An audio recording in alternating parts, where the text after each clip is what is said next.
তাহলে একটু ডুবিয়ে তো ভালো করে বয়াকার ল একটু জলের তলাকার ভিডিও করতে হবে ভালো করে। সেটাই কোম্পানি বলে কিন্তু গ্যারান্টি দেয় না।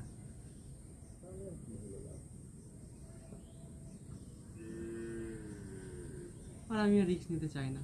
এখন ফোনের সেই রেইনকোট বেরিয়েছে, দেখবি ডেলিভারি যারা করে তারা ইউজ করে। দুটো একটা বড়শি একটা সুতো জোগাড় করে দাও, আমি দেখে নিচ্ছি বাকিটুকু। আটা এখানেই আছে। লাঠি লাগবে না, লাঠি লাগবে না। হাত দিয়েই হয়ে যাবে। হ্যাঁ লাঠি তো লাঠি রাখলেই তো সবাই বলে ছিপ ধরে।